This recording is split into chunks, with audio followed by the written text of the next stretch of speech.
Hello everyone. তো আজকে প্রথম আমি এই চ্যানেলটা শুরু করলাম যেখানে জিওগ্রাফি রিলেটেড আমরা ডিসকাশন করব। আশা করি তোমরা সঙ্গে থাকবে। বিশেষ করে যারা গভর্নমেন্ট জবের জন্য ট্রাই করছে, বিশেষ করে টিচিং প্লাস ডব্লিউবিসিএস এবং ইউপিএসসির জন্য ট্রাই করছো কম্পিটিটিভ এক্সামের জন্য, যেখানে একটা পার্ট জিওগ্রাফি থেকে থাকে, তারাও এখানে যুক্ত হতে পারো। বিশেষ করে যারা টিচিং রিলেটেড জবের সঙ্গে যুক্ত হতে চাইছো, যেখানে আমাদের ওয়েস্ট বেঙ্গল এসএসসি যদিও সেটা একটা চরম অনিশ্চয়তার মধ্যে দিয়ে যাচ্ছে, তা সত্ত্বেও পিএসসি মতো একটা চাকরির আমরা খবর পেয়েছি, যেটা নোটিফিকেশন হয়তো আসতে পারে, কারণ সেপ্টেম্বরে একটা এক্সামের ডেট দেওয়া হয়েছে। তো যদিও এখানে খুব কম সংখ্যক সিট থাকতে পারে, তাও আমরা যদি পড়াশোনাটাকে কন্টিনিউ করে যাই, সাবজেক্ট থেকে অনেকগুলো টিচিং রিলেটেড আমরা জবে অ্যাপিয়ার হতে পারবো। তার মধ্যে কি কি থাকছে, যে সারাউন্ডিং স্টেটগুলো, বিশেষ করে বিহার রয়েছে, ঝাড়খণ্ড রয়েছে, তাছাড়াও সেন্ট্রাল গভর্নমেন্ট যেখানে এনভিএস, কেভিএস, ইএমআরএস এর মতো এক্সামগুলো কন্টিনিউ হচ্ছে। বিশেষ করে রিসেন্টলি কেভিএস, এনভিএস এর একটা নোটিফিকেশন আসার সম্ভাবনা তৈরি হয়েছে। তো সেই এক্সামগুলোকে সাফল্যতা পাওয়ার জন্য বিশেষ করে আমাদের যেটা দরকার সেটা হচ্ছে বেসিক কিছু বিষয় জেনে রাখা খুবই জরুরি। তার মধ্যে প্রথম যেটা দরকার সেটা হচ্ছে টেক্সট বই খুঁটিয়ে খুঁটিয়ে পড়া। সেই টেক্সট বইয়ের মধ্যে প্রথম আমি যেটা রেকমেন্ড করবো সেটা হচ্ছে এনসিইআরটি বই। এনসিইআরটি বইতে যে বিষয়টা দেয়া থাকে, বিশেষ করে গভর্নমেন্ট এক্সামগুলোতে, বিশেষ করে সেন্ট্রাল গভর্নমেন্টের এক্সামগুলোতে, কেবিএস, এনবিএস, ইএমআরএস, আশা করি ইতিমধ্যে অনেকেই দিয়েছো, অনেকে সফলতা পেয়েছো, অনেকে হয়তো পাওনি, চেষ্টা করছো। তো সেই জায়গায় কি করতে হবে, এনসিইআরটি বই থেকে দেখেছো, যারা কোশ্চেন প্রিভিয়াস ইয়ার চেক করলে দেখতে পাবে এনসিইআরটি বই থেকে লাইন বাই লাইন অনেক সময় কোশ্চেন থাকে। তো তার পাশাপাশি কনসেপ্ট ক্লিয়ারের জন্য এনসিইআরটি বই পড়ার জন্য, যেটা বিটুইন দ্য লাইন পড়াটা জরুরি। যারা কম্পিটিটিভ এক্সাম, বিশেষ করে ডব্লিউবিসিএস বা ইউপিএসসির মতো এক্সামগুলো দিয়ে যাচ্ছ, সাবজেক্ট কোর হিসাবে যারা যারা যারা জিওগ্রাফিটাকে নিতে চাইছো, ইন বিটুইন লাইন জানাটা জরুরি, যেটা এনসিইআরটি বই পড়ে খুবই ক্লিয়ার হয়। তার জন্য আমরা এই চ্যানেলটা আজ থেকে শুরু করলাম, যেখানে আমরা চেষ্টা করব ইনিশিয়ালি পুরো এনসিইআরটি সিলেবাসটাকে 5 to 12, বিশেষ করে not 5 to 6 to 12, basically we will start from upper part, class 12, 11, that part, because this is very important for the teaching related exam. এবং আমরা চেষ্টা করব ভবিষ্যতে সমস্ত সাব ক্লাসের এনসিইআরটি বইগুলোকে প্রথম কভার করা। তারপর আমরা যেটা চেষ্টা করব যে ইন সাবজেক্টের ভেতরে যে কোরগুলোকে আমরা ডিসকাস করব সিলেবাস ধরে, সেটা বিশেষ করে পিএসসি কে আমরা টার্গেট করব, কারণ পিএসসি যদি সেপ্টেম্বর এক্সাম হয়, তাহলে আমাদের সেটা কি করতে হবে না, এখন থেকে যদি আমরা একটু একটু করে ট্রাই করি, 6 মাসের মধ্যে অনেকখানি আমরা সিলেবাস কভার করে নিতে পারবো। বিশেষ করে গভর্নমেন্ট এক্সামগুলোতে যেটা দরকার সেটা হচ্ছে টেক্সট বইটাকে খুঁটে খুঁটে পড়া। আর টেক্সট বই হিসেবে সবথেকে স্ট্যান্ডার্ড টেক্সট বই যেটা হচ্ছে এনসিইআরটি। তো আজকে আমরা যেটা শুরু করব সেটা হচ্ছে human geography, nature and scope, যেটা আমাদের ক্লাস 12 এর একটা বই রয়েছে, এটা ফান্ডামেন্টালস অফ হিউম্যান জিওগ্রাফি। যারা জিওগ্রাফি কোর সাবজেক্ট থেকে এসেছো তারা খুব ভালো করে জানো যে NCERT fundamentals of human geography, যেখানে human geography, nature and scope প্রথম চ্যাপ্টার রয়েছে, যেটা নিয়ে আজকে আমরা একটু ডিসকাশন করবো। আশা করি তোমরা সাপোর্ট করবে এটা, এবং যদি কিছু শিখতে পারো একটা থামস আপ, একটা লাইক দিয়ে যাবে, আমি মোটিভেশন পাবো। পরবর্তী ভিডিওগুলোকে পাই টু পাই আমি কি করবো, সিকোয়েন্সিয়ালি দেওয়ার চেষ্টা করবো। তো প্রথমে আমি চেষ্টা করবো, আমার টার্গেট হয়েছে যে এনসিইআরটিটাকে কভার করা, কারণ আমরা যারা ওয়েস্ট বেঙ্গল বোর্ড থেকে এসেছি, তারা এনসিইআরটি বইটাকে কলেজ বা ইউনিভার্সিটিতে গিয়ে পড়া শুরু করেছি, কিন্তু স্কুল লেভেলে আমরা এটা পড়িনি। কারণ তার ফলে আমাদের কি হচ্ছে, অনেকখানি হয়তো ল্যাকিং থেকে যায়। আমরা হায়ার এডুকেশনের যে কলেজ বা ইউনিভার্সিটি বইগুলো পড়েছি, কিন্তু সেগুলো যেমন জরুরি সাবজেক্টের কনসেপ্ট ক্লিয়ার করার জন্য, তেমনি গভর্নমেন্ট এক্সামের ক্ষেত্রে কি হয়, বিশেষ করে সেন্ট্রাল গভর্নমেন্টের লাইন বাই লাইন কোশ্চেন দেওয়া হয় ফ্রম হিউম্যান জিওগ্রাফি। তো এটা আমাদের পড়াটা জরুরি। তাই আজকে একটা ইন্ট্রোডাক্টরি ক্লাস আমি নেওয়ার চেষ্টা করছি, যেটা খুব বিশেষ ইম্পর্টেন্ট না হলেও বেসিক আন্ডারস্ট্যান্ডিং এর জন্য এটা জরুরি। তার জন্য আজকে প্রথম ভিডিও এটা দিয়ে শুরু করলাম। খুবই সহজ একটা টপিক, যেটা হচ্ছে human geography, nature and scope. Human geography বলতে আমরা কি বুঝি, তার নেচার এবং স্কোপ আমরা আলোচনা করব। ফার্স্ট তো জিওগ্রাফি কি আমরা সবাই জানি, geography is a spatial science which deals with the space and time over the earth surface. কি ধরনের ফেনোমেনা গুলো প্রতিনিয়ত ঘটে চলেছে, সেইটার স্পেস এবং স্পেশাল এবং টেম্পোরাল স্কেলে ডিসকাশনটাই হচ্ছে geography.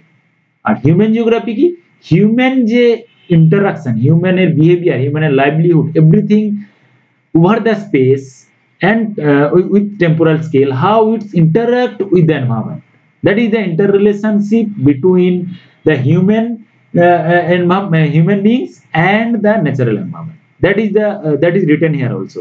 The relationship between physical environment and the human world. সেটা আলোচনা করা হয় যেটার মাধ্যমে সেটা হচ্ছে human geography. Okay, that is the basic thing. Basic thing means the interaction between human beings and human world with the physical world. Basic thing, nothing else. আমাদেরকে এটুকু ডিসকাস করতে হবে যে কিভাবে হিউম্যান ইন্টারাকশন ঘটছে প্রতিনিয়ত ওভার দ্য স্পেস বিভিন্ন geographical phenomena গুলোর সঙ্গে। মানুষ প্রথম শুরু করেছে পড়াশোনা যেটা বা অজানাকে জানার উপর ডিপেন্ড করে, সেখান থেকে প্রথম স্টার্ট যে কোনো নলেজের পায়োনিয়ার নলেজ হচ্ছে জিওগ্রাফি থেকে এসেছে। কারণ আমরা অনিশ্চিত একটা ভবিষ্যতের দিকে ক্রমশ যাচ্ছি যদি হিউম্যান বিংস বা এনভায়রনমেন্টের দিকে দেখি বা আর্থের দিকে দেখি, যেখানে আমরা জানি না ইন ফিউচার কোন দিকে যাচ্ছি। আমরা বিভিন্ন ক্যাটাস্ট্রফিক ইভেন্টকে আমরা ফেস করেছি in our past, so in future we don't know what will come. So that is the experience we are going to face, that human geography, human beings are deals with the geography or the physical environment, and সেই relationship বা ইন্টাররিলেশনশিপটাকে আমরা যে সাবজেক্টের মাধ্যমে পড়ি সেটা হচ্ছে human geography. কিছু নোমেনকালচার, কিছু ফেমাস টার্মিনোলজি যেটা হিউম্যান জিওগ্রাফি বইতে জিওগ্রাফি ক্ষেত্রে আমরা ইউজ করি, যেটা হচ্ছে অর্গানিজম। অর্গানিজম বলতে আমরা বায়োলজিতে যেটা বুঝি সেটা হচ্ছে কি যে living elements. But while we talk about the human geography সম্পর্কে আমরা যখন কথা বলবো তখন কি বলবো, একটা অর্গানিজম তার একটা কমিউনিটি থাকে, তাদের মধ্যে একটা লিভিং এলিমেন্টস থাকে। ঠিক সেরকম ভাবে যদি হিউম্যান জিওগ্রাফি বলি, হিউম্যান ওয়ার্ল্ড বলি, যদি হিউম্যান সোসাইটি বলি, সেখানে regions, village, towns that are described as regions. যারা হায়ার এডুকেশন অলরেডি করে নিয়েছে, যারা স্কুলে পড়ছো তারা যদি কেউ ভিডিও দেখে থাকো, তাদের ক্ষেত্রে নতুন মনে হলো। যারা কলেজ ইউনিভার্সিটিতে আমরা পড়ি তারা ভালো করেই জানে, যেখানে রেড জেলের যেখানে আমাদের রয়েছে লিভিং স্টেটের কথা বলা হয়েছিল, যেখানে অ্যানথ্রোপোজিওগ্রাফির কথা বলা হয়েছিল, সেখানে কিন্তু একটা স্টেটের মধ্যে একটা রিজিয়ন, একটা ভিলেজ, একটা টাউন কিভাবে connected with its centre, its state and district, কিভাবে connected with the roads and road আর যেগুলো রোড সেগুলোকে আমরা শিরা উপশিরার সঙ্গে তুলনা করেছি, যেটা কানেক্ট করেছে একটা লিভিং অর্গানিজমের প্রত্যেকটা বডি পার্টের সঙ্গে। ঠিক সেরকম ভাবে এটা স্টেট সেন্টার কিভাবে connected with the roads that are discussed in human geography, which is famously described, which is dominantly discussed by Redzel in its book that is called Anthropogeography, এবং the concept is known as living state or the Lebensraum. So the German geographer described this theory. Next line এই রয়েছে এটা যে living organism, এর নামটা কি রয়েছে রেডজেল। যেহেতু এটা এনসিইআরটি বই, স্কুলের বই, সেখানে কিছু কিছু বিষয় মানে একেবারেই সহজ ভাষায় লেখা রয়েছে, এবং যেটা ডিটেল রেডজেলের কথা এখানে লেখা নেই। যেহেতু হায়ার এডুকেশনের সঙ্গে আমরা যুক্ত রয়েছি, যারা জানি তারা এটা আমরা নোট হিসেবে এখানে অ্যাড করবো যে রেডজেল এই কথাটা বলেছিলেন। তো সেটা যখন আমরা ইনডেপথ সাবজেক্টে ঢুকবো তখন সেটা আমরা পড়বো। বেসিক্যালি যেহেতু আমরা টেক্সট বইটাকে আমরা গন থ্রু করছি কুইকলি, সেটার জন্য আমরা জাস্ট একটা কনসেপ্টে নিয়ে যাবো। নেক্সট কনসেপ্ট কি রয়েছে, network of roads, railways and waterways have often described by arteries of circulation. Arteries road আমরা জানি যেগুলো সারাউন্ডিংস সিটি বা কোনো একটা স্টেটের এর মধ্যে কানেকশন থাকে, যে রোড নেটওয়ার্কটা টোটাল রেলওয়ে, রোডওয়ে, ওয়াটারওয়ের মাধ্যমে একটা কমিউনিকেশন তৈরি হয়, সেটা একটা হিউম্যান জিওগ্রাফির পার্ট। সো তিনটে টার্ম আমরা শিখলাম, একটা হচ্ছে অর্গানিজম, লিভিং অর্গানিজম এবং আর্টারিজ অফ সার্কুলেশন। কিভাবে রোড নেটওয়ার্ক এবং রেল এবং ওয়াটারওয়েজ এর মাধ্যমে টোটাল একটা country or throughout the world human society, how they are connected to each other, that are related to arteries of circulation. That are the three nomenclature which is there in NCERT book. So NCERT বইতে যখন আমরা পড়বো line by line, আমি তোমাদের suggest করব তোমরা শুধু NCERT বইটা খোলো, আর এই ভিডিওটাকে যদি তোমাদের মনে হয় আমরা জানি সবকিছু, যারা স্কুল কলেজ 12 পড়ছো বা কলেজ পড়ছো তাদেরকে আমি রিকোয়েস্ট করব ভিডিওটা লাইন বাই লাইন তোমরা দেখতে থাকো। যারা কলেজ ইউনিভার্সিটি যারা পড়ে নিছো জাস্ট গন থ্রু করার জন্য ভিডিওটা স্পিড বাড়িয়ে তোমরা দেখতে পারো, দিয়ে তোমরা তোমাদের ডিউটি হবে টেক্সট বইটাকে লাইন বাই লাইন পড়ে একটা নিজের নোট তৈরি করো। যদি তোমরা চাও আমি নিজে নোট তৈরি করি, যেগুলো আমি প্রোভাইড করে দেবো, যদি তোমাদের প্রয়োজন হয় সেটা তোমরা আমাকে জানাতে পারো। তো নেক্সট কনসেপ্ট এখানে যে তিনটে আমরা বিষয় জানলাম।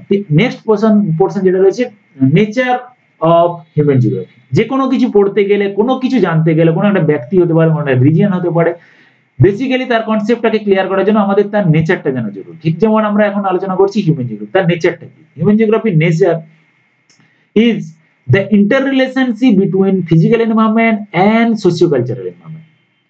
ওকে, ফিজিক্যাল এনভায়রনমেন্ট মানে আমরা বুঝি আর্থ সারফেস, যেখানে আমরা বিভিন্ন ধরনের এলিমেন্ট দেখতে পাই, biological living organism, non living organism, যে এলিমেন্টস গুলো রয়েছে আমাদের সেগুলো দেখতে পাই। তাদের সঙ্গে যেটাকে আমরা অ্যাকচুয়ালি ইকোসিস্টেম বলি, the ইন্টাররিলেশনশিপ। In ecology we call it ecosystem, but here in human geography we have to talk about the interrelationship between the physical environment and socio-cultural environment. That is the main motto or the nature of human geography. How they are connected, how they are interrelated to each other. House, village, cities, house, village, cities, road network, industries, farms, sports, etc. They are used various kind of elements, materials, culture, and human beings use resource provided by the physical environment. Physical environment কি করে? আমাদের কাছে determinism পসিবিলিজম পড়তে গিয়ে আমরা যেটা পড়েছি যে ফিজিক্যাল এনভায়রনমেন্ট কি করে, কিছু কিছু অপরচুনিটি আমাদের কাছে তুলে ধরে। সেই অপরচুনিটিটা through the raw materials, through the climatic elements, through the water, or the everything that are known as the physical environment, that are the raw materials, and we as humans we modified them with our intelligence. সেগুলো লাগিয়ে আমরা কি করি, আমার ইন্টেলিজেন্সের কাজে লাগিয়ে house, village, city, road network, industries, farms, এগুলো আমরা কি করি না, নেচার আমাদেরকে যে বিষয়গুলো দিয়েছে, নেচার আমাদেরকে যে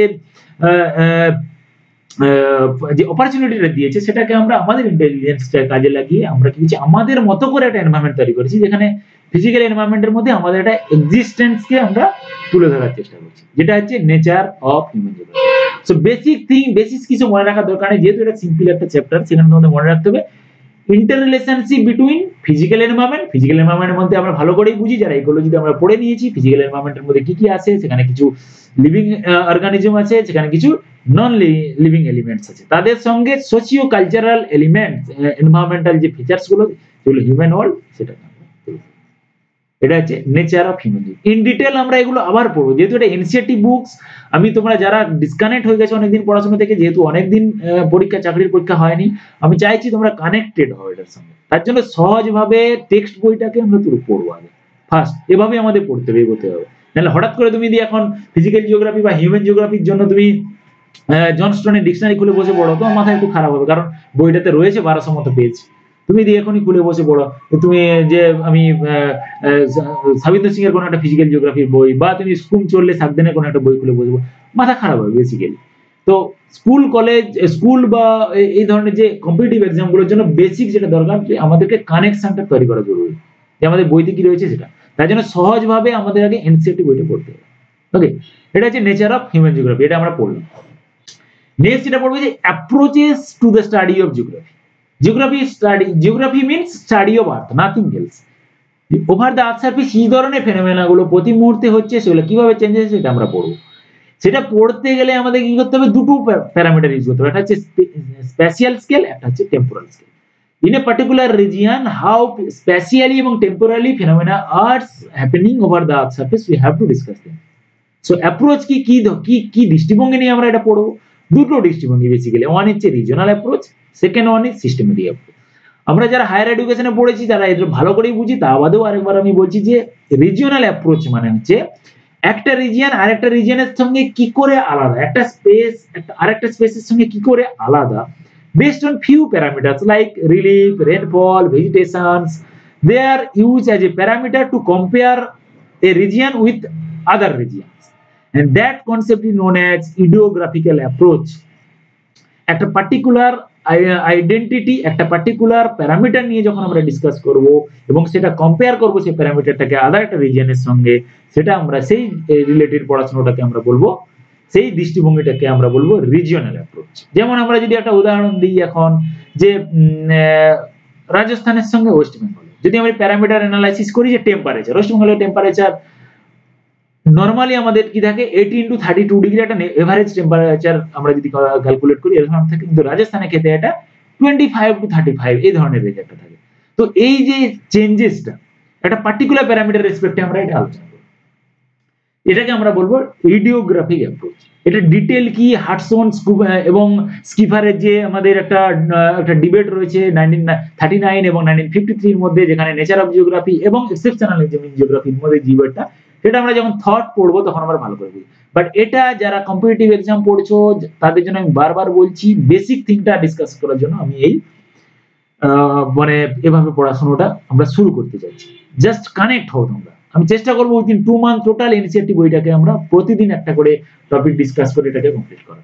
শুধু কানেকশনের মধ্যে থাকো। তোমাদের প্রয়োজন থাকলে এই নোটটা, যদি তোমাদের মনে হয় এই নোটটা সে ধরনের আমার তৈরি করা, এটা তোমরা চাও আমি এটা প্রোভাইড করতে পারি, but before that you have to discuss them. So then systematic geography, the study of natural and human phenomena that gives rise to certain spatial pattern and structure of the earth is called systematic study. Systematic regional geography বা regional অ্যাপ্রোচের মধ্যে কি হচ্ছে, একটা particular parameter বা কয়েকটা parameter নিয়ে আমরা discuss করে কি হচ্ছে ডিফারেন্ট করে দিচ্ছি রিজনের মধ্যে।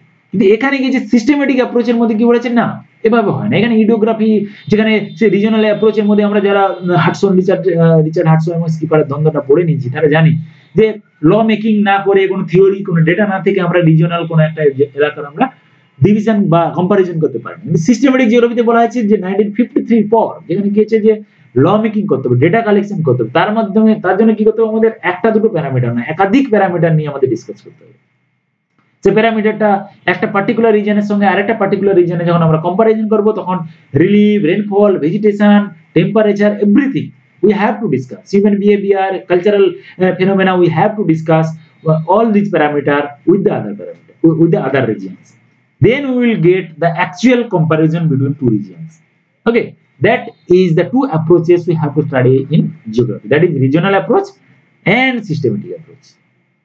So কি পড়লাম আমরা এই পর্যন্ত, হিউম্যান জিওগ্রাফি বা নেচার অফ জিওগ্রাফিতে, যেখানে হিউম্যান জিওগ্রাফি কি নোমেনকালচার রয়েছে, কি নেচার রয়েছে, কি অ্যাপ্রোচেস রয়েছে। দুটো অ্যাপ্রোচ নিয়ে আমরা সাধারণত জিওগ্রাফি পড়ি, যেহেতু এটা এনসিইআরটির বইতে ছিল তাই আমি অ্যাড করে দিয়েছি। হিউম্যান জিওগ্রাফি পড়তে গেলেও আমাদের এই দুটো অ্যাপ্রোচ নিয়ে একটু ডিটেল পড়াশোনা করাটা জরুরি। নেক্সট এনসিইআরটি বইটা যেটা খুব ভালো করে হাইলাইট করে রয়েছে, যারা টেক্সট বই রয়েছে খুব মিলিয়ে পড়তে পারো, আমি সাজেস্ট করবো ভিডিওটা যখনই তোমরা দেখবে এনসিইআরটি বইটা কাছে রেখে দেখো, আন্ডারলাইন করতে থাকো বইটাতে। কি রয়েছে, naturalisation of humans and হিউম্যানাইজেশন of nature. যে কথাটা বলা হয়েছে, বেসিক থিং বলা হয়েছে ডিটারমিনিজম এবং পসিবিলিজমের কথা বলা। যেহেতু হিউম্যান ইন্টারাকশন উইথ দ্য নেচারের কথা বলা হয়েছে, তাই দুটো কনসেপ্ট আছে। একটা হচ্ছে ন্যাচারালাইজেশন অফ হিউম্যান, মানে নেচার এখানে ডমিনেটিং রোল প্লে করবে, যেখানে নেচার তার যে ন্যাচারাল ফেনোমেনা গুলো রয়েছে সেগুলো দিয়ে হিউম্যানের অ্যাক্টিভিটিসটাকে ডিটারমাইন করার চেষ্টা করবে। আর হিউম্যানাইজেশন অফ নেচার কি করবে, না নেচার হিউম্যান কি করবে, ওই নেচারের দেওয়া ফেনোমেনা বা ইভেন্ট বা যে কনস্ট্রেন্ট, যে বাধাগুলো তৈরি করেছে নেচার, সেগুলোকে অপরচুনিটি হিসেবে ব্যবহার করবে, দিয়ে কি করবে, সেটাকে মডিফাই করবে থ্রু টেকনোলজি। এই কোশ্চেনটা অনেকবার এসেছে, টেকনোলজি, যে human being interact with the physical environment based on what? Technology, nature, institutions, or the other thing. That kind of options were there, but the questions will be the technology. Jharkhand SSC যারা দিয়েছিলে এই recent, যেটা হলো 2024 এ, সেখানে কিন্তু এই কোশ্চেনটা দেওয়া ছিল। যারা এমআরএস দিয়েছে সেখানে এই কোশ্চেনটা দেওয়া ছিল। তো এবং এই কোশ্চেনটা এনসিইআরটির বই প্রথম চ্যাপ্টার এমসিকিউ এর মধ্যে এটা রয়েছে।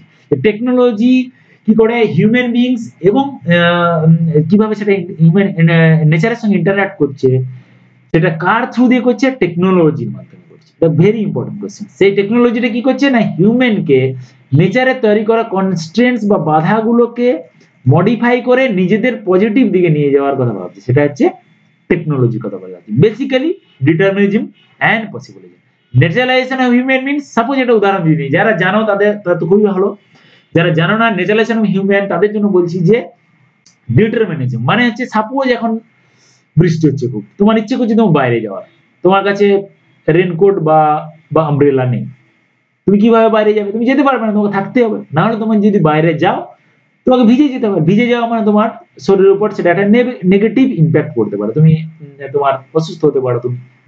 কিন্তু তুমি যদি সেটা নেচারের রুলসটাকে ফলো করে বাড়িতে বসে থাকো, তার মানে তুমি নেচার তোমাকে ডিটারমাইন করে দিল যে আমি বৃষ্টি দিচ্ছি, তোমাকে এখন বাড়িতে থাকতে হবে। যেহেতু তোমার মধ্যে সেই লেভেলের টেকনোলজি বা তোমার মধ্যে সেই লেভেলের ইন্টেলিজেন্স নেই, তোমাকে বসে থাকতে হবে যতক্ষণ না বৃষ্টিটা বন্ধ হচ্ছে। কিন্তু over the years human beings কি করেছে না ওই জিনিসটাকে এক্সপিরিয়েন্স করতে করতে কি করেছে, ইনোভেট করেছে। কি আমব্রেলা, কি ইনোভেট করলো না রেনকোট, কি ইনোভেট করলো না ফোর হুইলার কার, কারে করে চলে যাবে, আমার দরকার আছে আমি বসবো না, বৃষ্টি হচ্ছে আমি চলে যাবো, ম্যাটার হচ্ছে এটাই। তারপরে কি হচ্ছে না হিউম্যান বিংস কি হলো, তার ইন্টেলিজেন্সটাকে কাজে লাগিয়ে টেকনোলজি তৈরি করলো, টেকনোলজি বা ইনস্টিটিউশন তৈরি করলো। সেটার মাধ্যমে কি করলো না ওই কনস্ট্যান্ট বা বাধাগুলোকে, নেচারের যেটা বাধা বলে এতদিন ছিল মানুষের কাছে, সেটাকে মানুষ কি করলো অপরচুনিটিতে কনভার্ট করে দিল। দিয়ে কি করলো হিউম্যানাইজড করে দিল নেচারটাকে। তুমি বৃষ্টি দিচ্ছ, আমি জলটাকে স্টোর করব সামার সিজনের জন্য, তুমি বৃষ্টি দিচ্ছ, আমি জলটাকে কাজে লাগিয়ে এগ্রিকালচার করবো, দিয়ে কি করবো আমি ফুড প্রোডাকশন করবো। তার ফলে এই কনসেপ্টটা কি হয়ে গেল, নেচার আর মানুষকে কন্ট্রোল করছে না, নেচার মানুষকে কিছু অপরচুনিটি দিচ্ছে, যে অপরচুনিটিকে কাজে লাগিয়ে মানুষ কি করছে সেটার থেকে আরো তার প্রোগ্রেশন করছে সোসাইটি। তার জন্য প্রথম কনসেপ্টটা হবে ন্যাচারালাইজেশন অফ হিউম্যানস, মানে হচ্ছে ডিটারমিনিজম, যেটা প্রিমিটিভ সোসাইটির ক্ষেত্রে ছিল, যে যদি আর্থকোয়েক আসে বা যদি সুনামি আসে তাহলে মানুষের কাছে কিছুই করার ছিল না, সেখান থেকে বাঁচার কোনো অপশনই ছিল না তাদের কাছে, তাদেরকে সেই ধরনের ক্যাজুয়ালিটি গুলো ফেস করতে হয়েছে। কিন্তু সময়ের সঙ্গে সঙ্গে সেগুলো ফেস করার সঙ্গে সঙ্গে তারা কি করছে, মাদার নেচারের যে ক্যারেক্টার গুলোকে তারা চিহ্নিত করে উঠতে পেরেছে, যে নেচার এইগুলো আমাদেরকে দিচ্ছে, তো আমাদের এখান থেকে বাঁচার উপায় কি, ব্রেন খাটিয়েছে, টেকনোলজি অ্যাডভান্স করেছে, সেখান থেকে মানুষ কি করেছে অপরচুনিটি তৈরি করেছে, সেই অপরচুনিটিটাকে তৈরি করে তারা কি করেছে পসিবিলিজমের কনসেপ্টটাকে নিয়ে এসেছে, যে পসিবিলিটি, আমরা সেই পসিবিলিটিটাকে কাজে লাগিয়ে আমরা কি তৈরি করে নিয়েছি, আমব্রেলা তৈরি করে নিয়েছি। আমরা কি করেছি জলটাকে কাজে লাগিয়ে রেন ওয়াটার হারভেস্টিং করছি, আমরা কি করছি কাল্টিভেশন করছি, দিয়ে আমরা কি করছি ইকোনমিক্যালি সাস্টেন হওয়ার চেষ্টা করছি, এবং based on the technology. That's why technology is very important to create the communications, to create the interlink between the nature and human beings. Is that clear or not? এটাকে আমরা বলবো determinism and পসিবিলিজম।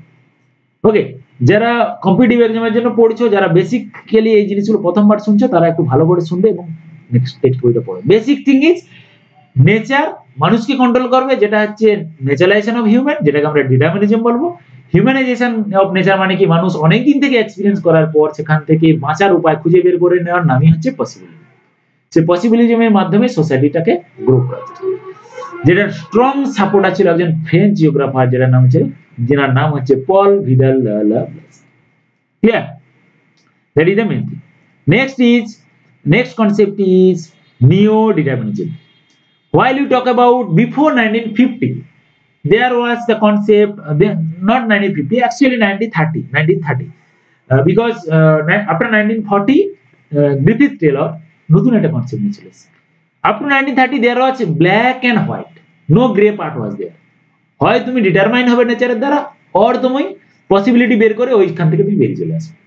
কিন্তু 1940 তে Griffith Taylor জিওগ্রাফার একজন, উনি কি করলেন, উনি একজন আমেরিকান জিওগ্রাফার, উনি কি হচ্ছে অস্ট্রেলিয়াতে গিয়ে স্টাডি করেছিলেন। ঠিক আছে, বেসিক্যালি এটা একটু চেক করবে কোথাকার উনি অ্যাকচুয়ালি ছিলেন, বাট উনি অস্ট্রেলিয়াতে গিয়ে ওনার রিসার্চ বা স্টাডি গুলো করেছিলেন, তাই ওনাকে অস্ট্রেলিয়ান হিসেবে ধরা হয়, বাট না অ্যাকচুয়াল বর্নটা ইউএসএ অর ইউকে, তোমরা এটা একটু চেক করে নিও। ঠিক আছে, তো গ্রিফিথ টেলর কি করেছিলেন, একটা মিডল পাথ বের করেছিলেন, যেটাকে আমরা গ্রে পার্ট বলছি তোমাদের ডিসকাশনের জন্য। একটা ব্ল্যাক পার্ট যেটা হচ্ছে ডিটারমিনিজম, যেটা নেচার কন্ট্রোল করবে, আর একটা হচ্ছে গ্রে পার্ট, হোয়াইট পার্ট, যেটা হচ্ছে হিউম্যান কি করবে, নেচারের অপরচুনিটি গুলোকে কাজে লাগাবে। কিন্তু গ্রিফিথ টেলর একটা মিডল পাথ বের করেছে, যেটার নাম হচ্ছে নিও ডিটারমিনিজম। সেই কনসেপ্টটা কি ছিল, stop and go determinism. Suppose যারা টাউনে থাকি আমরা খুব ভালো করেই বুঝি, রেড লাইট and যেটা আমরা traffic signal, red light, in NCERT books there was a term that is amber light, AMBR, amber light, that is quite yellow, and then is green light. Green light মানে আমরা সবাই জানি যেতে হবে, amber মানে আমরা রেডি হব, আর red মানে আমাদেরকে দাঁড়াতে হবে। রেড লাইন মানে আমাকে দাঁড়াতে হবে, amber আর ইয়েলো লাইন মানে আমরা স্টেডি হব, এবং গ্রিন হলে আমরা চলে যাব। ঠিক নেচার রেড সিগন্যাল দেয় কিভাবে, না through various kind of obstacles। Suppose প্রচুর কোন জায়গাতে টেম্পারেচার বেশি, প্রচুর কোথাও বৃষ্টিপাত হয়, কোথাও প্রচুর ভূমিকম্প হয়, পার ইয়ার দুবার তিনবার সেটা ফিল করা যায়, কোথাও সুনামির মতো ইভেন্ট হয়, কোথাও সাইক্লোন হয়, এগুলো নেচার কি করছে, টেস্ট নিচ্ছে মানুষের, একটা সিগন্যাল দিচ্ছে যে এগুলো ঊর্ধ্বে তোমরা যেও না, তোমরা নেগেটিভ কনসিকুয়েন্সেস ফেস করতে হবে তোমাদের। যেমন ট্রাফিক সিগন্যাল কি বলে, রেড লাইট হয়ে যাও, আমরা দাঁড়াও, যদি না যাও তাহলে কনজেশনটা বেড়ে যাবে বা অ্যাক্সিডেন্ট হওয়ার চান্স থাকবে। ঠিক নেচার রেড লাইট হিসাবে এই ধরনের ইভেন্টগুলো, ক্যাটাস্ট্রফি ইভেন্টগুলোকে নিয়ে আসে, যে তোমরা দাঁড়াও, ওয়েট করো, তারপর তোমরা যাও। যদি একটা ভালো এক্সাম্পল দিই, সাপোজ আমাদের ইন্ডিয়াতে অ্যাপেল প্রোডাকশন সব থেকে ভালো হয় জম্মু এন্ড কাশ্মীরের জন্য, কারণ অ্যাপেল প্রোডাকশনের জন্য যে পরিমাণ ক্লাইমেটিক যে পরিমাণ টেম্পারেচার এবং রেইনফল দরকার, সেই সুইটেবল কন্ডিশনটা ওখানে রয়েছে। কিন্তু আমি যদি চাই আমরা ওয়েস্ট বেঙ্গলে করব, আমি যদি চাই আমি মহারাষ্ট্রে গিয়ে অ্যাপেল প্রোডাকশন করব, বা আমি যদি চাই বিদর্ভ রিজিয়নে গিয়ে করবো, আমি যদি চাই রাজস্থানে গিয়ে করবো, হবে না। কারণ নেচার কিছু কনস্ট্যান্ট বা রেড লাইট তৈরি করে রেখেছে যে এখানেই অ্যাপেলটা হবে, অন্য কোথাও করতে গেলে হবে না এমনটা নয়। হিউম্যান ইন্টেলিজেন্স টেকনোলজি কাজে লাগিয়ে করতে পারে, কিন্তু সেই লেভেলের ফ্রুটফুল বা প্রোডাক্টিভ হবে না, বা সেই লেভেলের বেনিফিশিয়াল হবে না। তার জন্য হিউম্যান বিংস যদি ইন্টেলিজেন্ট হয়, তাহলে নেচারের সেই রেড সিগন্যালটাকে আইডেন্টিফাই করতে পারবে। আইডেন্টিফাই করার পর সে কি করবে, অ্যাক্টিভিটিসটাকে প্রসিড করার চেষ্টা করবে, যে না আমি জানি অ্যাপেল প্রোডাকশনটা আমি জম্মু এন্ড কাশ্মীরই করব। যদি আমি রাইস প্রোডাকশন করতে চাই তাহলে আমি সাউথ বেঙ্গলেই করব। যদি আমি জোয়ার বাজরা ভুট্টা চাষ করতে চাই তাহলে আমি মধ্যপ্রদেশ মহারাষ্ট্রে কিছুটা পাটে যাব, বা গুজরাট রাজস্থানের পাট্টাতে যাব, কারণ ওখানে সেই ধরনের ফিচার্স গুলো, সেই ধরনের ক্লাইমেটিক বা জিওলজিক্যাল এলিমেন্টস গুলো সেখানে সুইটেবল রয়েছে। কিন্তু মানুষ যদি সেটা না করে তাহলে কি হতে পারে, নেগেটিভ কনসিকুয়েন্সেস হবে।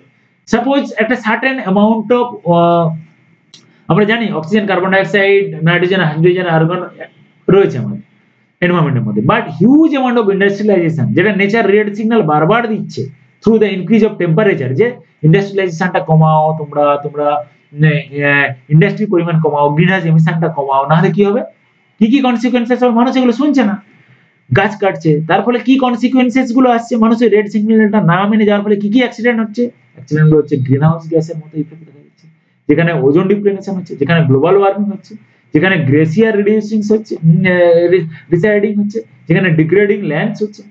এগুলো হচ্ছে নেগেটিভ কনসিকুয়েন্সেস, যেগুলো আমরা নেচারের রেড সিগন্যালটা না শুনে যাচ্ছি। কিন্তু মানুষ যদি ইন্টেলিজেন্ট হয় তাহলে কি হবে, মানুষ কি করবে, আস্তে আস্তে করে আমরা হচ্ছি সেটা, যার ফলে আমরা বিভিন্ন ক্লাইমেট সামিট করছি, আমরা গ্লোবাল ওয়ার্মিংটাকে কমানোর জন্য আমরা সাস্টেনেবল ডেভেলপমেন্টের মতো গোলস গুলোকে নিয়ে আসি, এজেন্ডা 21 এর মতো কনসেপ্ট গুলো আমরা এনেছি, তার মধ্যে আমরা এগুলো করার চেষ্টা করতেছি। কিন্তু যদি আমরা এগুলো না করি তাহলে আমাদের এক্সিস্টেন্সটাই থাকবে না। এই কনসেপ্টটা ভালোভাবে রিপ্রেজেন্ট করা হয় যে নিও ডিটারমিনিজম বা stop and go determinism, which is given by Griffith Taylor during 1940s. Okay, that is the concept. It is there in NCERT books, please read them. Okay, চলো next যেটা রয়েছে যে neo determinism conceptually attempts to bring the balance between nullifying the either or dichotomy, either or. During the age of determinism and possibilism, there was no either or, there was neither or nor, neither nor, either neither the determinism nor the possibilism. But now it is either or, either determinism and or possibilism, এই দুটোর মাঝে তোমাকে যেতে হবে। যদি তুমি ডিটারমিনিজমে যাও, যদি পসিবিলিজমে যাও, তাহলে দুটোর মাঝে একটা পাথ যদি না তুমি ধরো, তাহলে তোমার মধ্যে একটা ডাইকোটমি, একটা দ্বন্দ্ব তৈরি হবে, কখনোই সেটা সলভ করা সম্ভব নয়। আইদার অর পাথটা তৈরি করেছে কে, neo determinism. But before that there was only হয় তোমাকে নেচার কন্ট্রোল করবে, না হলে তুমি নেচারকে মানে অপরচুনিটি কাজে লাগবে। কিন্তু নিও ডিটারমিনিজম এসে সেই কনসেপ্টের মধ্যে একটা ডাইকোটমি তৈরি করেছে। আর আমরা জানি যখনই ডাইকোটমি বা যখনই আমরা মধ্যে একটা নতুন কনসেপ্ট আসবে, তখনই আমাদের মধ্যে অ্যানালাইজ করার মতো একটা কনসেপ্ট তৈরি হবে, যেখান থেকে নিউ প্যারাডাইম তৈরি হবে, যেটার নাম হচ্ছে আমাদের নিও ডিটারমিনিজম। যখন আমরা থট পড়বো, যখন আমরা প্যারাডাইম শিফট পড়বো, তখন এটা ভালো করে জানো। আপাতত এনসিইআরটি টেক্সট পড়ার জন্য আমরা এটা পড়ছি। নেক্সট কনসেপ্ট যেটা এনসিইআরটি বইতে রয়েছে, এটা হচ্ছে nature of human geography, evolution and nature of human geography. আমরা প্রথমে পৃথিবীটাকে জানতে গিয়েই তো সমস্ত মাদার অফ অল সাবজেক্ট জিওগ্রাফিকে কেন বলছি না, পৃথিবীতে কোনো ধরনের পড়াশোনাই ছিল না এনসিয়েন্ট এজে, কেন না মানুষ তার নিজের এক্সিস্টেন্সটাকে রাখার জন্য জানতে শুরু করেছে। সেই অজানা থেকেই বিভিন্ন কোয়ারি সৃষ্টি হয়েছে, সেই কোয়ারি থেকেই মানুষের মধ্যে নলেজটাকে একটা ড্রাফটের মাধ্যমে বিভিন্ন ডোমেইন গুলো সৃষ্টি হয়েছে। তার জন্য প্রথম স্টেপ হচ্ছে জিওগ্রাফি, কারণ আমরা যে এলাকাটাতে থাকি সেই এলাকাটাতে কি ধরনের চেঞ্জেস আসছে, কি ধরনের ক্যাটাস্ট্রফিক মুভমেন্ট গুলো আছে, সেই মুভমেন্ট গুলোকে আমরা ডিসকাস করব। তার মাধ্যমেই পড়াশোনাটা শুরু হয়েছে। তো তার মাধ্যমেই যাত্রা শুরু, পড়াশোনা বা নলেজ ডোমেইন ডেভেলপ হয়েছে। সেই ডেভেলপমেন্টটাকে আরো ক্রিটিক্যালি অ্যানালাইজ করার জন্য আমরা কি করেছি, ফিজিক্স, কেমিস্ট্রি, ম্যাথমেটিক্স, বায়োলজি, সেগুলো আলাদা আলাদা ডোমেইন তৈরি করে দিয়েছি। ওভারঅল অল ডোমেইন গুলো connected with geography to explain the concept of the various phenomena which is going on over the earth's surface throughout the various temporal period. That is known as geography. How it is evolved, how the nature of geography is continuously changed, that we have to discuss. That will come under the human geography, because human is the center of all the phenomena, all the concept to discuss in every subject. মানুষের যদি না লাভ হয় সেই কনসেপ্টটা পড়ে কোনো লাভ নেই। সেটা ইকোলজি হতে পারে, সেটা এনভায়রনমেন্ট হতে পারে, সেটা ফিজিওগ্রাফি হতে পারে, সেটা রিলিফ হতে পারে, সেটা ফিজিক্স, কেমিস্ট্রি, ম্যাথ, যে কোনো সাবজেক্ট হতে পারে। সো কিভাবে এটা হয়েছে, বিভিন্ন স্টেজগুলো আমরা পড়বো। ফার্স্ট হচ্ছে early colonial period. During that time কি ছিল, কোনো প্রপার আইডেন্টিফিকেশন ছিল না, তখন কোনো আমেরিকা ছিল না, তখন কোনো ইন্ডিয়া ছিল না, তখন কোনো ইউরোপে, তখন কোনো অস্ট্রেলিয়া ছিল না, তখন কোনো আফ্রিকা ছিল না। কেন না, ওগুলো আমাদের জানা ছিল না। ল্যান্ডটা ছিল, ল্যান্ড মাসটা ছিল, সেখানে বিভিন্ন ইকোলজিক্যাল এনভায়রনমেন্টাল কন্ডিশন গুলো ঘটছিল, বাট হিউম্যানের কাছে এগুলো জানা ছিল না। কারণ ফার্স্ট এক্সপ্লোরেশন এন্ড ডেসক্রিপশন শুরু হয়েছে ইউরোপিয়ান যে কমিউনিটির দ্বারা। তো ফার্স্ট স্টেজ কি ছিল, এক্সপ্লোর করো কোথায় কি হচ্ছে সেটা জানো, আর সেটাকে ডেসক্রাইব করো in the books or the letter. Okay, that is called exploration and description. That period was discovery and explorations of few areas, এটা আমাদের ডিসকাস করা হয়েছে, এক্সপ্লোর করা হয়েছে। নেক্সট রয়েছে লেটার কলোনিয়াল পিরিয়ড, যেখানে রিজিওনাল অ্যানালাইসিস করা হয়েছে, যেখানে কি হয়েছে, আমাদের কন্টিনেন্ট গুলো জানা হয়েছে কোনটা কোথায়, এবং তার মধ্যে যে রিজিয়ন গুলোকে আমরা ভাগ করবো, সেই রিজিয়ন গুলোকে ভাগ করে প্রত্যেকটা রিজিয়নে প্রত্যেকটা প্যারামিটারকে আমরা আলোচনা করতে শুরু করেছি। কখন, letter colonial period, just because of two extract the materials from the earth surface and export them to the European community. That is the business. While we talk about the regional geography, that when then and the interconnected relationship between the core and the periphery, we will talk about this. Okay. Now 1930s, আচ্ছা আমি বিশেষ কিছু লিখছি না বা করছি না, কারণ হচ্ছে আমি এই মেটেরিয়ালস রেডি করেছি, আর এটা হচ্ছে একটা বোঝার জিনিস রয়েছে, বিশেষ কিছু লেখা বা ডায়াগ্রামে কিছু নেই, তার জন্য আমি বিশেষ কোনো এখানে লিখছি না। পরে আমরা যখন প্রয়োজন অনুযায়ী আমরা ডায়াগ্রাম কোনো কিছু অ্যাড করে সেটা ডিসকাস করি, যেহেতু একটা বেসিক কনসেপ্টের একটা চ্যাপ্টার রয়েছে, কিভাবে হিউম্যান জিওগ্রাফিটা কনসেপ্টটা অ্যারাইজ হলো, কিভাবে সেটা ইভলভ হলো, সেটা আমরা জাস্ট পড়ছি। এনসিইআরটিটা খুলে একবার জাস্ট রিডিং দিয়ে দাও আর এই ভিডিওটা একবার দেখে, তাহলে ক্লিয়ার হয়ে যাবে। আর ছোটখাটো কিছু মেটেরিয়ালস বা নোট তৈরি করে, যেগুলো আমি হাইলাইট করে দিচ্ছি, এগুলো দেখো। নেক্সট কনসেপ্ট রয়েছে 1930s through the inter war period. কি রয়েছে না, এরিয়াল ডিফারেন্সিয়েশনের কথা আছে। ইন্টার ওয়ার পিরিয়ড মানে যখন যুদ্ধ চলছিল, তখন এরিয়া আইডেন্টিফিকেশন চলছিল, কনকোয়ার করছিল একটা রাজা, আলেকজান্ডার কি করছিল, আমার এত বড় কনকোয়ার হবে, আমার এত বড় একটা এরিয়া হবে। তাহলে কি হচ্ছে, এরিয়াল ডিফারেন্সিয়েশনের কনসেপ্টটা তখন থেকে এসেছে, কিন্তু জিওগ্রাফিতে আমরা এটা আফটার 1930 তে আমরা এটা পড়া শুরু করেছি, কিন্তু অ্যাকচুয়াল কনসেপ্ট কি, আমরা এই রাজারা কি করেছে, তাদের এরিয়া আইডেন্টিফাই করা শুরু করেছে। সেই কনসেপ্টটা কিসের মাধ্যমে, the focus on identifying the uniqueness of any region, that is we already discussing idiographic approach, ideological approach, that একটা পার্টিকুলার এরিয়াতে কিভাবে unique from the other places সেটা ডিসকাস করা হয় শুরু হয়েছে এরিয়াল ডিফারেন্সিয়েশন, যেটা আমরা Richard Hudson 1939 nature of geography বইতে আমরা দেখেছি। কথাগুলো শোনো, আমি লিখছি না বিশেষ, তোমরা পারলে এগুলো নোট আউট করো। যে 1939 নেচার অফ জিওগ্রাফি, যেখানে ইউনিকনেস এর কথা বলা আছে, এরিয়াল ডিফারেন্সিয়েশনের কথা বলা আছে।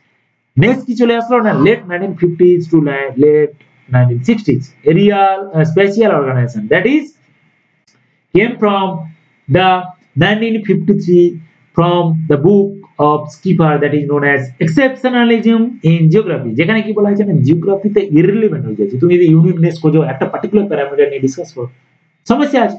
তার মধ্যে কি হতো, sophisticated statistical tools, computerised data আমাদের দরকার, নাহলে আমাদের জিওগ্রাফি সাবজেক্টটাকে কেউ গ্রাহ্য করছে না। তোমার ডেটা নেই, তুমি মুখে শুধু বাতেলা দিচ্ছ, কি লাভ এগুলো করে? প্রপার ডেটা নিয়ে আসো, প্রপার ল মেকিং করো, যেগুলো ফিজিক্স কেমিস্ট্রি ম্যাথ করছে, আমাদের সেগুলো করতে হবে।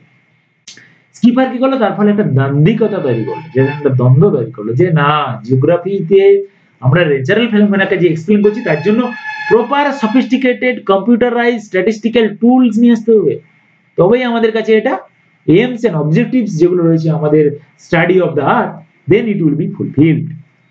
ওকে, তার জন্য কি হচ্ছে, the main objective was to identify the mappable pattern of different human activities over the space, যেটা ডিসকাস করা হলো স্পেশাল অর্গানাইজেশন কনসেপ্ট।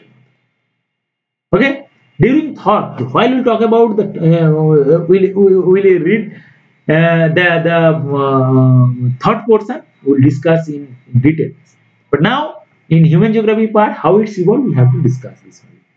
তো নেক্সট যেটা রয়েছে 1970, সেখানে কি হচ্ছে এমার্জেন্স অফ হিউম্যানিস্টিক, যারা থট পড়ে নিচ্ছে তাদের ক্ষেত্রে খুব এটা সহজভাবে বুঝতে পারে, এটা হচ্ছে humanistic and radical behaviour of school, radical and behavioural school, যেখানে 1950s এর পর কি হলো, যেখানে জিওগ্রাফিকে আর গুরুত্ব দেওয়া হচ্ছে না, বিভিন্ন ইউনিভার্সিটি থেকে বাদ দিয়ে দেওয়া হয়েছে, হাওয়ার্ড ইউনিভার্সিটির মতো জায়গা থেকে জিওগ্রাফি পড়ানো বন্ধ করে দেওয়া ছিল 1930s এর পর থেকে।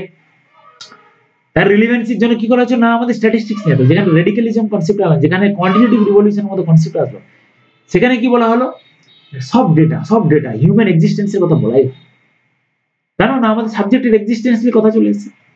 কিন্তু 1930 এসে কি চলে এলো না, 70 এসে কি হলো না, এত ডেটা করতে গিয়ে মানুষের এক্সিস্টেন্সই নেই। যদি আমি কোনো ন্যাচারাল ফেনোমেনাকে এক্সপ্লেন করি, সেখানে যদি মানুষ যদি না তার সেন্টারে থাকলো, তাহলে ওটা এক্সপ্লেন করার মানে কি?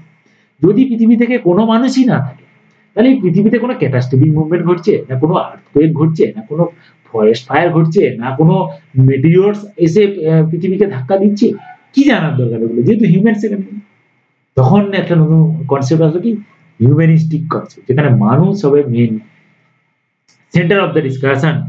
While we talk about everything quantitative revolution, then we have to discuss about the human.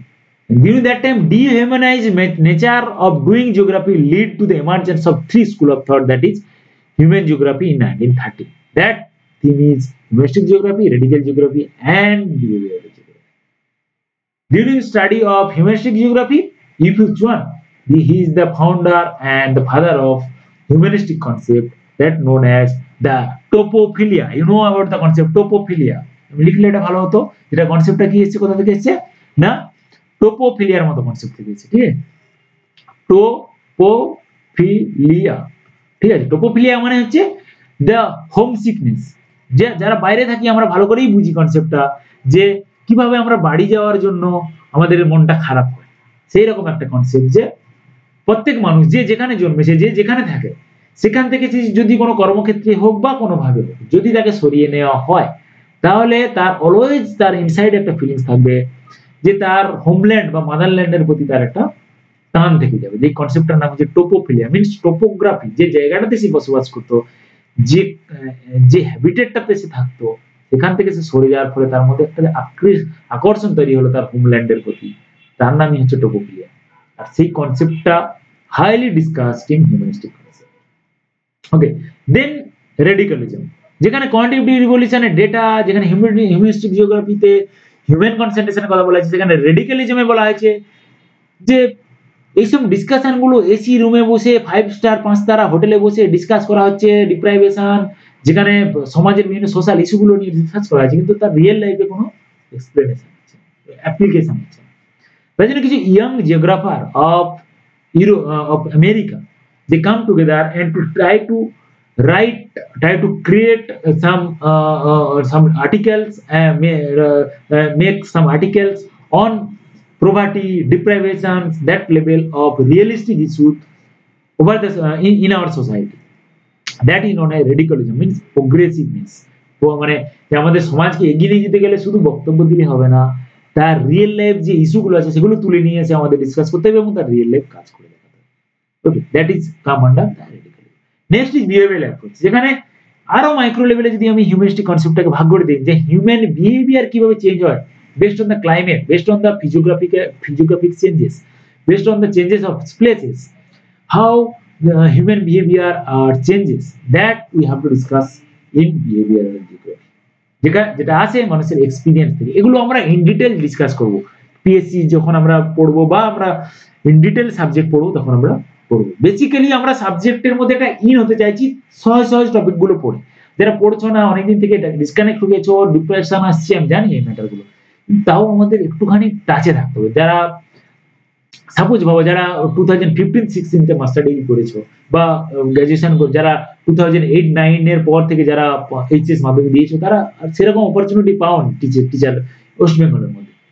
তো চেষ্টা করো কানেকশনে থাকার। আমি জানি তোমরা বিভিন্ন জব সেক্টরে ঢুকেছো, কেউ টিউশন পড়াচ্ছ, কেউ কোনো জায়গায় পার্ট টাইম করছো বা কোনো পার্ট টাইম কাজে যুক্ত হয়ে গেছো, চেষ্টা করো পার ডে 1 ঘন্টা করে কোনো কিছু পড়া।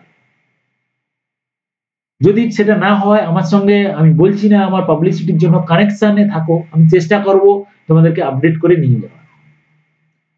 যদি না সময় থাকে খুব স্পিড দিয়ে দাও, 2x এ ভিডিওটা দেখো, বাট কি হলো সারাদিনে ডিসকাস করো। আমি জানি যারা কাজ ক্ষেত্রে যুক্ত আছো তাদের সময় হবে না, তো 2x এ দিয়ে ভিডিওটা দেখে নাও, কারণ তোমরা জানো এগুলো, জাস্ট কাছে থাকার জন্য। এবং আমি মেটেরিয়ালসটা যদি চাও আমি সাপ্লাই করে দেবো, প্রোভাইড করে দেবো, জাস্ট মেটেরিয়ালটা একবার গো থ্রু করবে, তাহলে তুমি কানেকশনে থাকবে। আর যদি সেপ্টেম্বরের কথা মতো যদি এক্সামটা নেয় গভর্নমেন্ট, তাহলে আমাদের কি করতে হবে, কানেকশনে বাবু থাকতে হবে, নাহলে পারবে না।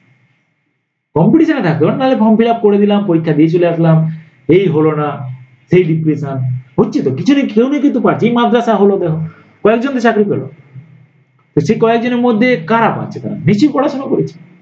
এবার যদি বলো বিভিন্ন ধরনের ভাবে এদিক ওদিক থেকে ব্যাক সাইড থেকে ঢোকা, ওইগুলো তোমার হাতে নেই, যখন তুমি ওগুলো ডিসকাশন করে ছেড়েই দাও, তোমার হাতে যেটা আছে তুমি করো।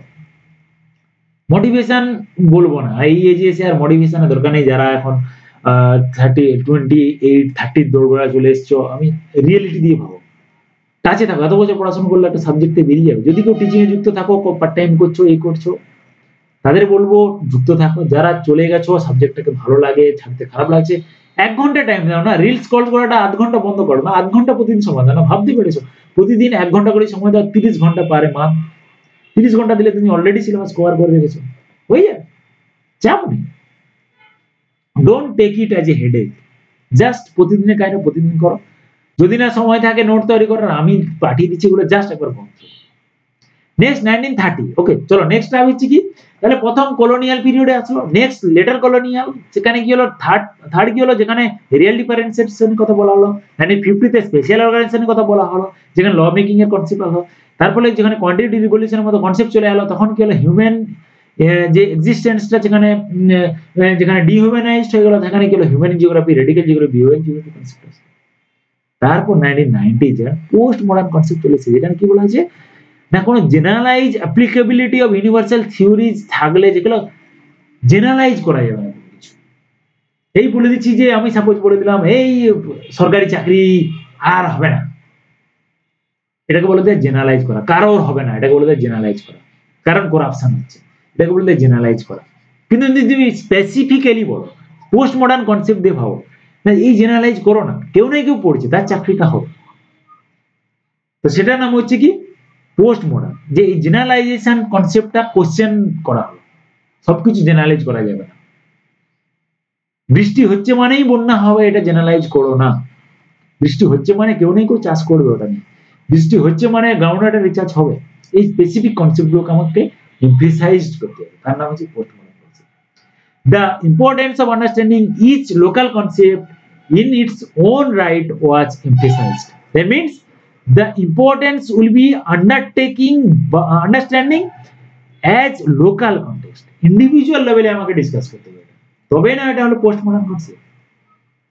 ওকে, এইভাবে আমাদের হিউম্যান জিওগ্রাফিটা ইভলভ হয়েছে, আর্লি কলোনিয়াল থেকে কলোনিয়াল হয়ে post war inter war situation থেকে spatial areal differentiation, spatial organization, and then humanistic, radical and behavioral approach. Now it's going on postmodern concept, যেখানে কি হচ্ছে ইন্ডিভিজুয়াল ইম্পর্টেন্স আছে, ইন্ডিভিজুয়াল কি ইম্পর্টেন্স আছে, এটা আমাদের এনসিইআরটি বইতে রয়েছে।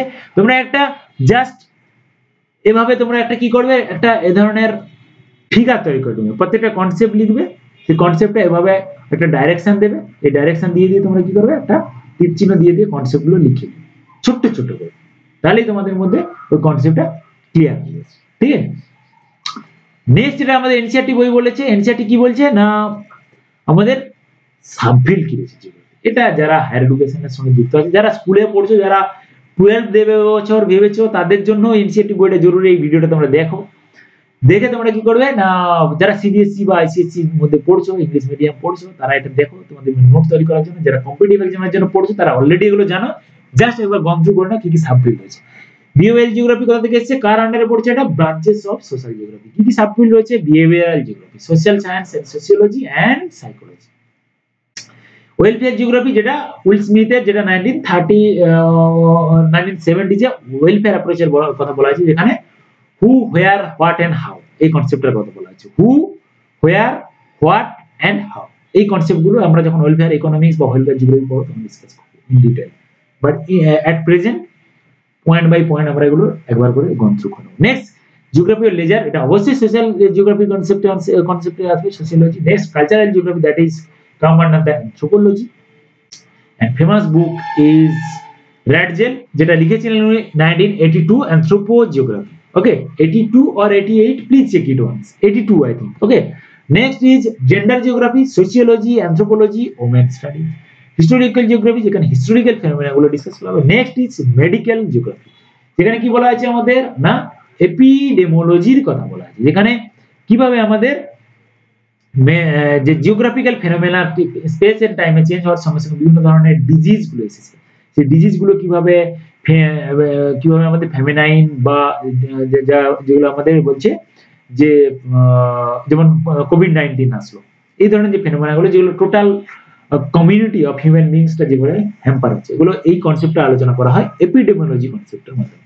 ওকে, যেগুলোকে আমরা মেডিকেল জিওগ্রাফির আন্ডারে বলবো। নেক্সট হচ্ছে urban geography, urban studies and planning, যারা আরবান স্পেশালাইজেশন নিয়ে পড়েছে তারা ভালো করেই বুঝো, আরেকবার আমরা রিভিশন দেবো। নেক্সট, পলিটিক্যাল জিওগ্রাফি, যার আন্ডারে দুটো কনসেপ্ট আছে, যেটা আছে পলিটিক্যাল সায়েন্সের সঙ্গে রিলেটেড, যেটা হচ্ছে electoral geography and military geography. Electoral, it is very important. Psephology, যেটা হচ্ছে ইলেকট্রাল জিওগ্রাফি, আমরা যারা ইলেকট্রাল জিওগ্রাফি পড়েছি তারা আমরা জানি গ্যারিমেন্ডারিং বলে একটা কনসেপ্ট ছিল, আমরা ইন ডিটেইল ডিসকাস করব কিভাবে একটা লিডার ভোটে জেতার জন্য কিভাবে তার কনস্টিটিউশনটাকে কনস্টিটিউয়েন্সিটাকে মডিফাই করেছে। ওকে, দিয়ে কি করেছে তারপরে রেজাল্টটাকে নিয়ে গেছে, সেটাকে আমরা বলবো গ্যারিমেন্ডারিং। সেটা আমরা ইন ডিটেইল ডিসকাস করব, এটা নিয়ে যখন আমরা পলিটিক্স বা ইয়ে আলোচনা করব তখন আমরা এটা আলোচনা করব। ওকে, we will discuss many things in this channel. Okay, at first we will start NCERT books, but support me, we will grow again. We will grow together. Okay, your support and my effort will create a greater future. Okay, so that is electoral geography, যেটা আছে সেফোলজির কনসেপ্টের কথা বলা আছে, যেখানে psephologist যারা আমরা টিভিতে বসে বড় বড় দিগ্গজ লোকেদের দেখি না ভুলভাল পলিটিক্স নিয়ে আলোচনা করে, ওদেরকে আমরা বলি সেফোলজিস্ট, যারা ইলেকটোরাল পলিটিক্স নিয়ে আলোচনা করে। তো আলোচনা কোথায় করা হয়, সেফোলজি। নেক্সট হচ্ছে কি মিলিটারি জিওগ্রাফি, যেটা হচ্ছে মিলিটারি সায়েন্সের সঙ্গে পড়া হয়, এটা জানি আমরা বেশি। নেক্সট, পপুলেশন জিওগ্রাফি, যারা জিওগ্রাফি পড়ে নিয়েছে জানি আমরা ডেমোগ্রাফি নিয়ে আলোচনা করা হয়, এটা ইন ফিউচার আমরা এগুলো নিয়ে ডিসকাস করব। Demographic transition model, demographic cycle, everything আমরা ডিসকাস করব, যেটা যেটা আছে কোথায়, commander population geography. Next is settlement geography, যেটা কোথায় আছে, আরবান এন্ড রিজিওনাল প্ল্যানিং কনসেপ্টের মধ্যে আছে। Is it clear or not? Next is economic geography, আমরা সবাই জানি economic geography is the study about the economics of a country or the international level, that is known as the geography of resource, geography of agriculture, industry, marketing, tourism and international trade। এগুলো আমরা সবই জানি, এগুলো geography of resource, that means research economics, agriculture economics, industry, basic things. So read them at once, it will be very easy to you, and please make a note, basically for sephology, for anthropology, for epidemiology, এই concept গুলো একটু দেখে নিন কোনটা কার আন্ডারে আছে। অনেক সময় সহজ কোশ্চেন দিয়ে দেয় না, অনেক সময় অ্যাসারশন রিজনের এরকম কোশ্চেন দিয়ে দিতে পারে, জাস্ট কনসেপ্টটা ক্লিয়ার রাখো, কোনো রকম ভাবে আর আটকা। নেক্সট দুটো কনসেপ্ট দেওয়া আছে, একটা আছে র্যাডজেল এর কনসেপ্ট, একটা আছে এলেন চার্চির সামনে, দুজনেই সাপোর্টার ছিলেন কার, ডিটারমিনিজমের কনসেপ্টে ছিলেন, যেখানে র্যাডজেল কি বলেছিলেন না হিউম্যান জিওগ্রাফি কিভাবে synthetic study of relationship between the human society and the earth surface, কিভাবে ইন্টাররিলেশনশিপ থাকছে। আর এলেন চার্চিল স্যাম্পল ছিলেন ওনার একজন ফলোয়ার, যিনি কি করেছিলেন human geography study of changing relationship between the unresting man and unstable earth, এই কথাটাই বলেছে এলেন চার্চিল স্যাম্পল। এগুলো একটুখানি করে দেখে রাখো যাতে আইসে ট্র্যাপটা হয়ে যায়, যদি কখনো এই ধরনের ডেফিনেশন দিয়ে দেয় কে বলেছে এটা, দেয় আমার সঙ্গে, দেয় না এমন না, দেয় আমার সঙ্গে। খুব ডিফিকাল্ট লেভেলে যখন কোশ্চেন হয় একটা কোশ্চেন খুব দিয়ে দেয়, যদি কেউ তোমাদের মধ্যে ক্লিক করে দিতে পারো তুমি এগিয়ে যাবে, কারণ বেসিক কনসেপ্ট তো সবাই ঠিক করবে, 80% কোশ্চেন সবাই ঠিক করবে, বাকি লড়াইটা ওই 80 to 95% এর জন্য। 95% এর কাছে যে পৌঁছাবে সে চাকরি, ওই 10%, ওই 10% এর জন্য তোমার পড়তে হবে, 80% এর জন্য পড়তে হবে না পড়ে হলে গেলে 80% ঠিক করে আসবে, কিন্তু 90 ওই যে 10% এর জন্য না তোমাকে রাত দিন পড়তে হবে, সেই জন্য এই কনসেপ্ট করে রিডিং। নেক্সট এটা রয়েছে ডিফারেন্ট স্কুল অফ থট, যেটা আমাদের এনসিইআরটি বইতে রয়েছে। অনেকগুলো স্কুল অফ থট রয়েছে, তার মধ্যে তিনটে রয়েছে ওয়েলফেয়ার এন্ড হিউম্যানিস্টিক, যেটা অলরেডি আমরা ডিসকাস করে নিয়েছি। হিউম্যান ওয়েলবিংস নিয়ে আলোচনা হবে, যেখানে স্মিথের কনসেপ্ট রয়েছে, যেখানে ইফুচুয়ানের কনসেপ্ট রয়েছে, যেখানে কি ডিসকাস করা হবে, the concern with the different aspect of social wellbeing of the people, এটা ডিসকাস করা হবে, যেখানে সেটার নাম হচ্ছে welfare or humanistic school of thought. Next radical school of thought, যেখানে মার্কসিয়ান, এইটা খুব ইম্পর্টেন্ট। আমি জানি না যারা যে ঝাড়খণ্ড টেট দিয়ে এসএসসি দিয়েছিলে 2024 আই থিংক হয়েছিল এক্সামটা, এই কোশ্চেনটা দেওয়া ছিল। রেডিক্যাল স্কুল অফ থট এটা কোন ফিলোসফি বা কোন থিওরিটাকে মেনটেন করে মানে এস্টাবলিশ করা হয়েছিল, সেটা হচ্ছে মার্কসিয়ান থিওরি। এটা অনেকেই হয়তো তোমরা ভুল করেছো, আমি দেখেছি কোশ্চেনটা যেখানে এই কোশ্চেনটা থাকে এমসিকিউ কোশ্চেন। এটাকে আমি যদি একটু হাইলাইট করে দিই তোমাদের আর একটু সুবিধা হবে। হাইলাইটটা কোথায় রয়েছে, এই জায়গাটাতে রয়েছে। ঠিক, মার্কসিয়ান স্কুল অফ থট যেটা কি করেছে না, রেডিক্যাল স্কুল অফ থটটা ফলো করেছে মার্কসিয়ান থিওরিতে to explain the basic cause of poverty, deprivation and social inequality. এই কনসেপ্টগুলো ডিসকাস করা হচ্ছে radical school of thought. In detail আমরা অনেক ডিসকাস করব। প্রতিদিন আমি চেষ্টা করব একটা ভিডিও দেওয়া, একটা এই ধরনের ডিসকাশন করা। যদি ভালো লাগে তোমাদের, তোমরা কমেন্ট করতে পারো। যদি তোমাদের মনে হয় এটা ফ্রুটফুল ডিসকাশন হচ্ছে, তোমরা জুড়তে পারো এর সঙ্গে। আমরা কি করব এটা নিয়ে, এবং তোমাদের যদি মনে হয় না এই পিডিএফটা তোমাদের দরকার, তোমাদের অত সময় নেই ভিডিও দেখার, আমি বলছি তোমরা 2x দিয়ে ভিডিওটা দেখে নাও, আমি প্রোভাইড করে দেবো এই পিডিএফটা। তোমাদের প্রয়োজন হয় আমাকে জানিও, আমি দিয়ে দেবো। আমি তৈরি করেছি, I have no issue to share with you। তো তোমরা এটা পড়ো আর কি। সঙ্গে আমি অলওয়েজ তোমাদেরকে সাজেশন দেবো এনসিইআরটি বইটা খুলে রিডিং দাও, পাইটুকু একবার রিডিং দিয়ে দাও। একটা চ্যাপ্টার প্রতিদিন, মানে একটা চ্যাপ্টার প্রতিদিন পড়াই যায়। একটা ভিডিও দেখতে তোমার, এই ভিডিওটা যদি আধ ঘন্টার হয় 2x দিলে 15 মিনিট, যদি জানা থাকে, যদি না থাকে প্রথমটা আধ ঘন্টা লাগলো, আর আধ ঘন্টা তুমি পড়লে 1 ঘন্টা প্রতিদিন দাও। এই 1 ঘন্টা দাও তুমি, I can assure you that you will be enough competitor for PSC exam which might be conducted, not will be actually, might be conducted in September 20th of September 2025। যদি হয়, আমি তোমাদের কথা দিচ্ছি, তোমরা এনাফ ফাইট দেবে ওখানে। ওকে, চলো নেক্সট একটাই কনসেপ্ট বাকি থেকে গেছে, নেক্সট আমরা এন্ড করব ডিসকাশনটা, সেটা হচ্ছে বিহেভিয়ারাল স্কুল অফ থট। এটা কি করেছে না, behaviour it lays great emphasis on lived experience as perception of space by social categories based on ethnicity, race and religion। মানুষের যে রেস, রিলিজিয়ন এবং এথনিসিটি রয়েছে, এগুলো ডিটেইল আমি পরে ডিসকাস করব সোশ্যাল জিওগ্রাফি যখন পড়ব। সেগুলো কিভাবে মানুষের বিহেভিয়ার চেঞ্জ হয়, একটা রিজিয়ন চেঞ্জ হওয়ার সঙ্গে সঙ্গে কিভাবে মানুষের এথনিসিটি, রেস এবং রিলিজিয়ন কিভাবে চেঞ্জ হয়। রেস কিভাবে চেঞ্জ হয়, it is a biological entity. Religion কি হয় না, এটা একটা বায়োলজি, এটা হচ্ছে cultural belief. And ethnicity that is related to race and based on the similar kind of people with their physical traits, they are connected to each other with a special identity that is known as ethnicity। Okay, suppose particular tribal community, particular religional community, they have certain identity to express their culture, that is known as ethnicity। So behavioral school of thought আমরা যখন পড়বো তখন এই বিষয়গুলো পড়তে হবে।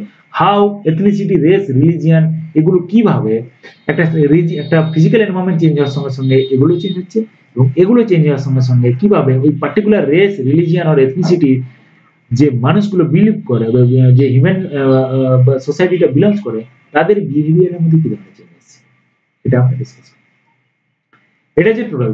তাহলে আমরা কি পড়লাম? এক হচ্ছে কি কি নোমেনকালচার রয়েছে আমাদের হিউম্যানিস্টিক জিওগ্রাফির মধ্যে, যেখানে organism, living organism and arteries network যেটা রয়েছে সেটা আমরা পড়লাম। নেক্সট কি বললাম? নেচার অফ জিওগ্রাফি পড়লাম। নেক্সট কি বললাম?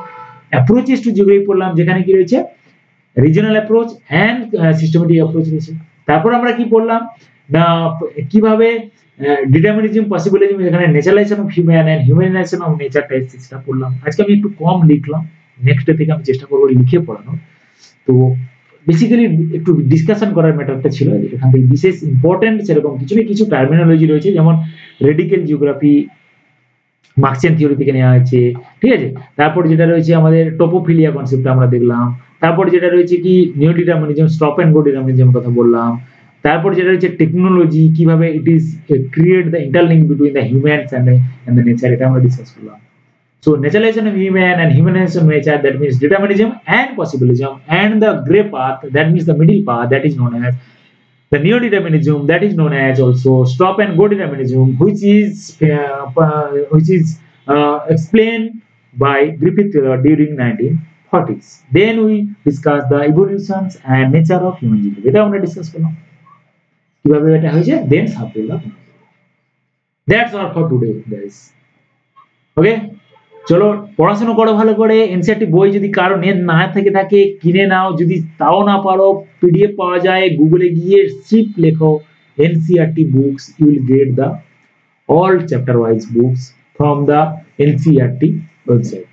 Okay, and follow this video or follow this textbook, prepare your own note, and I will assure you after 2 months you will be highly connected with the subject. Those who are not at present time not connected with the subjects, কারণ যারা বিভিন্ন কাজের সঙ্গে যুক্ত হয়ে গেছে পারছো না, আমি চেষ্টা করছি ভিডিওগুলো দেওয়ার, আমি চেষ্টা করছি ডিসকাস করার, কানেক্টেড হয়ে যাও।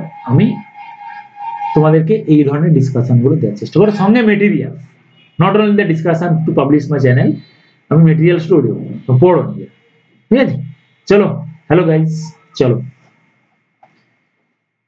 ডান।